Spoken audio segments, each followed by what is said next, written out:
Right now we are in Bhubaneswar to have a bit of conversation with very interesting and massively talented person, Mr. Kumud Mishra, a man known for his multiple roles, and he has entertained us through his versatile personas in screen, off screen, like on theaters, and also the mass media and basic movies, mainstream movies, and a lot of things. This man today with us, let's have a bit of conversation to know a bit more about his visit in Bhubaneswar and bit insight about Mr. Kumud Mishra. Welcome Temple City Bhubaneswar. Thank you so much, बहुत बहुत शुक्रिया। आप आज जो यहाँ पर आए हैं for the event, the theatre with Jain Foundation, and then Jain Foundation stands for a specific purpose. Like what motivated you to be part of this movement? Autism के ऊपर बहुत काम कर रहे हैं तो, और समाज के लिए बहुत कुछ कर रहे हैं, तो एक कारण तो ये था जिसकी वजह से हम आए हैं। और इसी बहाने लोगों को, भुवनेश्वर के लोगों को हमारा नाटक देखने का मौका मिलेगा, तो ये एक बहाना था। जो नाटक देखने का बहाना आपने जो कहा था, आपका जो थिएटर है, थिएटर आपका जो प्ले का नाम है धूम्रपान, the name itself it's a very interesting thing, and already धूम्रपान has, like if I'm not wrong, approximately more than 60 times. 76 shows. 76 shows. 76 shows is a huge number. 76 shows and multiple awards. So, can you give us a bit of light for the people who are watching right now? उनको पता चले कि ये धूम्रपान है किसके बारे में? What is this धूम्रपान about? ये एक मतलब जैसा कि नाम है, ये कॉर्पोरेट कॉमेडी हम कह सकते हैं इसको, पर स्मोकिंग रूम में जिस तरह की चर्चाएं होती हैं, जिस तरह से परत खुलती हैं लोगों की रिलेशनशिप्स की, उसके ऊपर ये नाटक है। लोग जो अपना टेंशन मिटाने के लिए स्मोकिंग रूम में घुस जाते हैं, और उसके बाद वहाँ क्या उनकी रिलेशनशिप्स किस तरह से परत दर परत खुलती हैं, वो है ये नाटक जी। तो इसका जो कंटेंट है, जो स्मोकिंग रूम में जो बहुत कुछ चलता है, बहुत लोग इस चीज़ को मानते हुए कहीं ना कहीं कहने में थोड़ा तकलीफ हो जाती है। क्या आपका पर्सनल कैसा कुछ है जो स्मोकिंग रूम से कुछ आइडिया वैसा कुछ? नहीं, मेरा अभी कुछ नहीं है, लेकिन एक बीच में दौर आया था जहाँ मेरा थोड़ा बहुत कनेक्शन था उससे। लेकिन पहली बात तो मैं कहूँगा कि ये बहुत ही गलत चीज़ है, ये बहुत ही हानिकारक है, और ये सिर्फ एक स्पेस है जहाँ पे हम लोग ये चर्चा कर रहे हैं, जिस स्पेस को हमने कभी एक्सप्लोर नहीं किया, तो हम इस स्पेस के बहाने रिलेशनशिप्स को एक्सप्लोर करना चाहते हैं। अभी हम आ जाते थिएटर पे। जब थिएटर पे आप काम कर रहे हैं यहाँ पर, आप तो बहुत जगह के, बहुत स्टेट में, बहुत नेशन में बहुत सारे लोगों के साथ अपने थिएटर में काम कर चुके हैं। तो उड़ीसा में भी एक बूमिंग थिएटर का एक कल्चर है। उड़ीसा के जो भुवनेश्वर के, वो उड़ीसा के जो थिएटर ग्रुप्स हैं, उनके साथ कुछ प्लान करके उनको लीड करना, कि उनके साथ कोलैब करना। अब देखिए, मैं मुंबई में काम करता हूँ, मुंबई मेरी कर्म भूमि है, तो मेरा पूरा कंसंट्रेशन वहाँ रहता है। लेकिन मैं ज़रूर चाहूँगा कि ज़्यादा से ज़्यादा प्रोडक्शंस हम यहाँ करें, लेकर के आएँ, यहाँ शो करें। हमारे गुरु हैं रॉबिन दास, जो उड़ीसा से हैं, बहुत ही जिसको नामी गिरामी थिएटर डायरेक्टर हैं, एक्टर हैं, और हमारे गुरु भी हैं। तो अगला प्रोडक्शन हम उनके साथ प्लान कर रहे हैं करने के लिए, तो होपफुली जब वो प्ले करेंगे तो वो भी हम लेकर के आएंगे। यहाँ आकर के काम करने की थोड़ा सा समय की दिक्कत हो जाती है कि अगर कोई यहाँ बुलाएगा और कोई नाटक कर रहा है और उस नाटक में मतलब मुझे एक्साइटमेंट दिखता है, तो ज़रूर आके यहाँ करना चाहेंगे। मैं कई साल पहले उड़ीसा आ चुका हूँ, झेलम परांजपे जी के साथ ओडिसी बैले लेकर के आ चुका हूँ, लीलावती। उसमें मैंने एक छोटी सी भूमिका की थी, तो वो मेरा पहला वो था, पहली यात्रा थी उड़ीसा की। उसके बाद अब ये मौका मिला है, होपफुली ये यात्रा चलती रहेगी। होपफुली ये यात्रा का फ्रीक्वेंसी बढ़ता रहे। हाँ। अभी एक चीज़ जो हम लोग देखते हैं, बेसिकली जो देखा जाता है कि जब एक एक्टर आ रहा है, जो एक्टिंग के लिए आ रहा है, वो पहले थिएटर में आता है, फिर धीरे धीरे वो मेन स्ट्रीम में जाते हैं। आप थिएटर से मेन स्ट्रीम में आए, फिर आप थिएटर में आ रहे हैं। ये जो आपका सर्कल चल रहा है, क्या है वो जो आपको थिएटर के में बुला रहा था? What is that thing that's calling you always to theatre? मैं कभी थिएटर से मेन स्ट्रीम में नहीं गया। मैं थिएटर लगातार करता रहा हूँ, सिनेमा करते हुए भी मैं थिएटर करता रहा हूँ। सिनेमा जब नहीं कर रहा था तब भी थिएटर कर रहा था, तो थिएटर लगातार मैं करते रहा हूँ। तो ऐसा कभी नहीं हुआ कि मैंने थिएटर किया, उसके बाद मैं सिनेमा करना शुरू किया, उसके बाद फिर मैं वापस थिएटर में आ रहा हूँ। जब मैं सिनेमा कर रहा था, जब मैंने शुरुआत की सिनेमा की, तब भी थिएटर कर रहा था, और अब जब मैं सिनेमा थोड़ा ज़्यादा मात्रा में कर पा रहा हूँ, तब भी मैं थिएटर कर रहा हूँ। कभी ऐसा नहीं हुआ है कोरोना के 2 साल छोड़ करके, कभी ऐसा नहीं हुआ कि हमने कोई नए प्रोडक्शन न किए हों, नए नाटक न किए हों। अभी इसी साल हमने 3 नए प्रोडक्शंस किए हैं हमारे ग्रुप ने।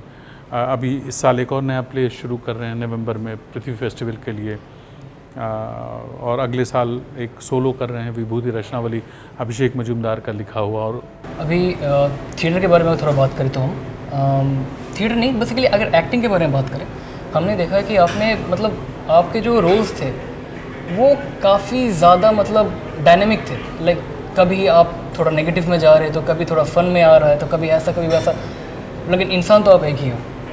तो इतने सारे पर्सनैलिटीज़ को इतने बखूबी तरीके से कैमरे के सामने लाना पड़े कि ऐसे कि सामने वाला लेकिन ये आदमी सच में बहुत बुरा इंसान है, नहीं आदमी अच्छा ही होगा। तो ये कैरेक्टर का जो तोड़ के वो एक इंसान पे कैसे इफेक्ट गिरता है और आप पे करते कैसे? सर, हम सब के अंदर बहुत सारे इंसान भरे हुए, बहुत सारे आदमी भरे हुए हैं, बहुत बुरे लोग भरे हुए हैं, बहुत अच्छे लोग भरे हुए हैं। हर तरह का इमोशन हमारे अंदर भरा हुआ है, बस उनको एक्सप्लोर करने की ज़रूरत है। गलत होगा कहना, हम जानवर भी हो सकते हैं और जानवर से बदतर हो सकते हैं हम ईश्वर के करीब भी पहुंच सकते हैं। तो सारी चीज़ें, सारे जो गुण हैं, अवगुण हैं हमारे अंदर हैं, उन्हीं को एक्सप्लोर करना होता है और यही एक माध्यम है जो मुझे एक्सप्लोर करने की गुंजाइश देता है। एज एन एक्टर, जब आप कोई ऐसे इनिशिएटिव के साथ जुड़ जाते हो, ऐसे इनिशिएटिव के साथ आप चलने लगते हैं, एक एक्टर पे कैसे कैसे इम्पैक्ट गिरने लगता है? Not just because actor theatre कर रहा है, अभी वो थिएटर कर रहा है एक कॉज के साथ, वो कॉज आप पे कैसे इफेक्ट डालता है? देखिए क्या है कि हम एक्टर बाद में पहले इंसान हैं, है ना, तो वो हमारी जिम्मेदारी बनती है। जैन फाउंडेशन के साथ ही हमारा पहला मौका है जब हम जुड़ रहे हैं, तो इतनी हड़बड़ी में हो रहा है कि हमें इसके बारे में और जानना होगा। दूसरी चीज़ है, जहाँ तक सामाजिक जिम्मेदारी का सवाल है, वो हम अपने अपने स्तर पे, छोटे छोटे स्तर पे हम करते रहते हैं या करना चाहते हैं। तो वो तो पैरेलल चलता रहता है, उसके लिए कोई अलग से एक एजेंडा बनाने की ज़रूरत नहीं होती है। होपफुली अभी हमने ये शुरुआत यहाँ इनके साथ की है और ये संबंध और आगे बढ़ता जाएगा। जी, अभी बैक टू द एक्टिंग ये कि आपने इतने सारे रोल्स किए, इतने सारे, फिर रिसेंटली बहुत सारे आपने गजब गजब की परफॉर्मेंस है। ऐसा कौन सा रोल है जो कहते हैं ना कि ये मेरा रोल है और मुझे बहुत ज़्यादा अच्छा लगे, आपका फेवरेट रोल जो करके आपको मज़ा आ गया? सारे रोल्स में कुछ ना कुछ मिलता है, कुछ ना कुछ लेके जाते हो, तो ये बहुत ही जिसको कहते हैं मुश्किल होगा ये बता पाना कि एक पर्टिकुलर रोल है जो मेरा प्रिय है। बहुत सारे रोल होते हैं जो बहुत सामान्य दिखते हैं लेकिन बहुत मुश्किल होते हैं करने के लिए। तो लगभग सब जो पात्र करते हैं उनमें कोई ना कोई तरह का चैलेंज होता ही है। एक एक्टर के लिए कभी भी ऐसा नहीं होता है कि आप सोचें कि ये मैं नींद में कर दूंगा, हर पात्र उतना ही मुश्किल होता है। OTT प्लेटफॉर्म जब से आया है ना, काफ़ी कंटेंट ओरिएंटेड चीज़ें निकलना स्टार्ट किया। क्या आपको लगता है कि ये जो OTT प्लेटफॉर्म के आने का प्रभाव कैसा गिरेगा आने वाले कुछ सालों में? देखिए वो तो भविष्य ही बताएगा, लेकिन हमने अभी तक जो प्रभाव है बहुत अच्छा रहा है। बहुत सारे अभिनेताओं को मौका मिला है, बहुत सारे ब्रिलियंट एक्टर्स थे जो घर बैठे हुए थे, उनकी प्रतिभा को देखने का हमें मौका मिला है और कमाल का काम कर रहे हैं वो लोग। राइटर्स, डायरेक्टर्स, एक्टर्स, सब तरह की प्रतिभा निकल करके आई है। तो ये बहुत ही कमाल की चीज़ हुई है। हम कैसे चीज़ों को, जो हमारे पास अच्छी चीज़ आती है उसको कैसे हम और संभाल के चल सकते हैं, वो हमारे ऊपर निर्भर करता है। Exactly. अभी थिएटर एक्टिंग और मेन स्ट्रीम एक्टिंग में अगर अंतर है आपके नज़रिए से, वो अंतर क्या है? कोई अंतर नहीं है, 2 माध्यम हैं और हर माध्यम में आपको अलग अलग काम करना पड़ता है, उस माध्यम को मद्देनज़र रखना पड़ता है। That's it. बाकी कोई एक्टिंग है, आपको ट्रूथफुली परफॉर्म करना होता है। लेकिन जो स्वाद आपको बिरयानी देगी वो स्वाद आपको क्या कहते हैं पिज़्ज़ा नहीं देगा, जो पिज़्ज़ा देगा वो बिरयानी नहीं देगी। तो दोनों का अलग अलग स्वाद होता है और दोनों के खाने का तरीका भी थोड़ा अलग है। आप उस तरह से अप्रोच करते हो। चीज़ जिसमें हम दोनों कहीं ना कहीं बॉन्ड करते हैं। हमने सुना है आपका फेवरेट है नशरुद्दीन शाह साहब। जी।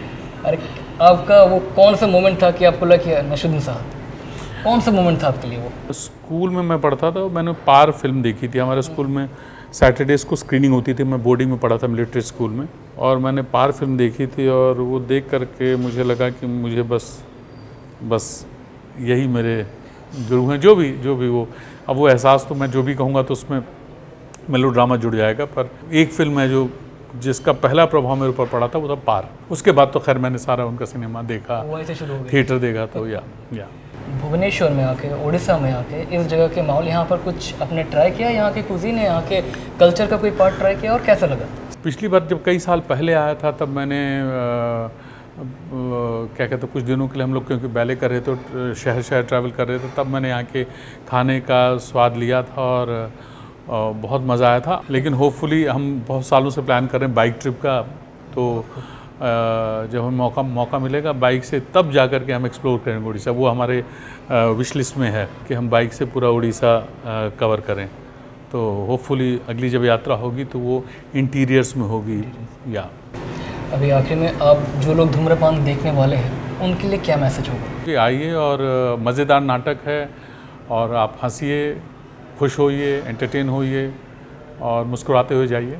लवली टाइप सेम बहुत खूबसूरत। Thank you mister Kumud Mishra. Thank you. Right now, as you've seen, we had a lovely conversation with the multi-talented and one of the most fabulous artists of the industry, Mr. Kumud Mishra. He actually has a very beautiful insight for how to see the theatre, how to see the mainstream media. Everything has got its own essence. Now theatre is not bigger than mainstream media. Mainstream media is not bigger than theatre. All have their own parts to play to entertain people. With this beautiful conversation and this beautiful memory, this is Saurav from Orissa Post Live.